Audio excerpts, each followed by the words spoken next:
Kenapa saat kita membahas nasab Nusantara selalu beriringan dengan bahasan nasab Habib dan perilaku Habib?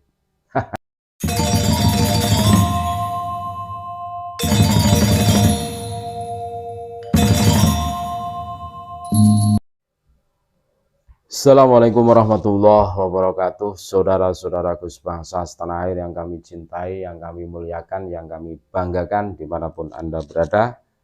Berjumpa kembali dengan kami channel Bejo Donya Akhirat. Sak bejo-bejane wong kang lali, isih luwih bejo wong kang eling lan waspada dan tetap NKRI harga mati.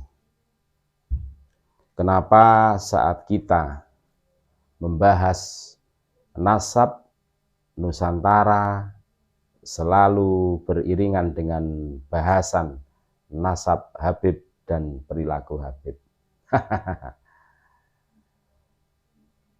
Maka kita perlu tahu latar belakang kegaduhan berkenaan dengan nasab itu sendiri. Salah satu penyebabnya adalah yang pertama, adanya pihak-pihak yang menafikan keberadaan Trah Wali Songo. Kan kita semua tidak asing lagi. Jadi adanya pihak-pihak yang menafikan keberadaan Trah Wali Songo. Wali Songo putus dari jalur ayah. Jadi seumpama ada orang yang hari ini mengatakan kami ketemu itu berbohong. Sebagian itu kan pernah, itu viral itu di media sosial. Terus yang kedua, adanya upaya sekelompok orang dari marga Habib yang merendahkan para kiai kampung. Jadi banyak sekali sebenarnya itu dari narasi-narasi yang mereka buat itu. Mereka itu mengunggulkan kelompoknya saja. Habib ini wali, Habib itu wali kutub, Habib itu kan gitu. Dan sebenarnya gampang untuk membuat memetakan mereka itu berada di mana. Tidak pernah menyinggung ya atau mengunggulkan para kiai-kiai pribumi. Yang diunggulkan itu pasti dari klan mereka, golongan mereka.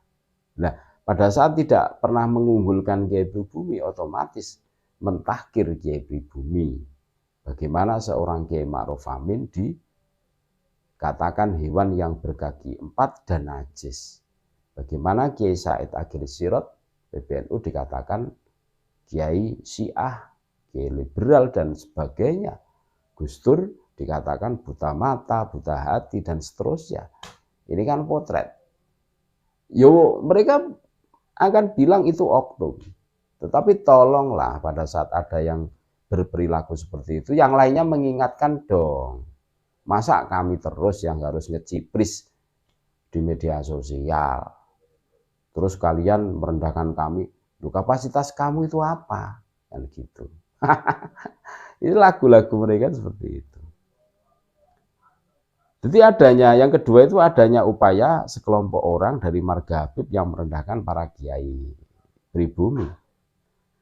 Terus yang ketiga ya, adanya pergeseran esensi dakwah dari ngaji, ngopi, genduren, berjanjen menjadi konser. Konser, rotib, taklid, dawir. Sholawatan itu konser loh. Saya tidak menyalahkan sholawatannya. Yang kami salahkan adalah, yang kami kritisi adalah majelisnya. Coba kita gunakan akal waras kita. Sholawatannya Habib itu kalau soundnya ndak bagus, pasti ngamuk. Ngamuk. Terus bedanya dengan konseran, kalau memang mereka berdalih ini syiar, oke, kami setuju ini syiar. Masa sholawatan kalah dengan konser dangdut? Kalau dibandingkan dan seperti itu tuh mereka. Tapi begini, ini konteksnya itu ibadah. Kalau memang sholawatannya itu ibadah, ya apa adanya ya. Kalau perlu ndak pakai sound, ndak pakai sound. Berarti di sini ada market yang harus ditunaikan untuk menutupi kekurangan, menonjolkan kelebihan. Teorinya seperti itu toh. Biar mereka ada bergening selalu diakui. Ya buktinya mereka mulus. Bahkan mengundang sekelas grup-grup lokal saja itu bandrolnya 10 juta. Dengan kategori untuk Habibnya sekian, untuk krunya sekian, untuk vokalisnya sekian, untuk transformer sekian, untuk soundnya sekian. Bahkan ada paket. Dan ini fakta. Gitu loh. Terus kalian bilang itu bentuk ibadah, itu konser. Loh, kan mudah sekali membedakan ibadah dan konser. Dari situ masa disuruh menerangkan secara detail. Mudah kan? Gitu loh. Ada pergeseran, secara tidak langsung itu pergeseran itu. Pergeseran esensi dakwah yang tadinya ngaji, sewantai kan gitu, ngopi, kenduren, berjanjian menjadi konser. Yang tadinya berjanjian menjadi simtuduroran, tidak mau berjanjian. Yang tadinya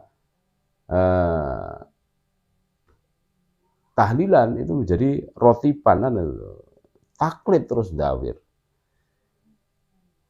Belakangan diketahui juga ternyata ya yang keempat terjadi pencangkokan nasab terhadap leluhur kita Wali Songo dan keturunannya oleh klan Habib sehingga memicu perlawanan yang lebih masif, apalagi setelah tesis Kiai Haji Imaduddin dikeluarkan. Mereka berani mencangkokkan dirinya disambungkan kepada Wali Songo. Padahal di sisi lain mereka bilang keturunan Wali Songo itu putus dari jalur ayah. Tapi di sisi lain ada yang mencantolkan namanya sebagai dzurriyyah Wali Songo. Kelihatan banget. Mereka itu menghalalkan segala macam cara kalau begitu. Ada yang tugasnya bikin geger, bikin suasana heboh, petamburan. Ada yang tugasnya mencangkokkan nasabnya, Pekalongan. Ada yang tugasnya itu penghimpunan massa, Solo. Wah, kalau kita petakan seperti itu. Yang kelima, terjadi duplikasi dan pemalsuan, perubahan makam-makam leluhur Jawa ke marga klan Pahlawi. Bahkan gurunya sendiri dibinyayakan. Sehingga semakin mempertajam pertentangan antara klan Nusantara dengan klan Pahlawi. Jelas kan? Yang ketujuh, klaim atas amalan-amalan Wali Songo dan leluhurnya seperti Rotib Ar-Rifai diklaim sebagai Rotib Al-Haddad. Tahlil diklaim sebagai ciptaan klan Habib. NU dan Jatwam yang dirubah sejarahnya seenaknya oleh klan Habib. Maka ketika kita membahas nasab maupun sanad para leluhur kita, para kiai kita mau tidak mau akan ada irisan di mana jiwa para pejuang seperti disiram dengan air magis. Seketika tumbuh dan merebak, menumbuhkan kesadaran sebagai sebuah bangsa besar dengan leluhur-leluhur yang besar, yang pejuang, yang patriot, yang anti penindasan sebagai bentuk perlawanan. Musuh tidak dicari, bertemu jangan lari. Sekarang tinggal tentukan sikap kita sendiri. Kita bagian dari yang mana? Apakah kita bagian dari yang satu, yang berjiwa pejuang dan membela marwah leluhur dan bangsanya? Yang kedua, yang cari aman dan diam saja. Yang penting kepentingan pribadi kita tidak terganggu tanpa ada niat meluruskan. Yang ketiga, membela para pelaku pembelokan atau kebatilan atas nama takdim dan taklid buta tanpa mau mengkaji lebih jauh, apalagi memberikan penyadaran seperti para pecundang yang di masa lalu dikenal sebagai pengkhianat sejarah akan mencatat. Tentukan pilihan Anda sekarang. Terima kasih, tetap NKRI harga mati. Assalamualaikum warahmatullahi wabarakatuh.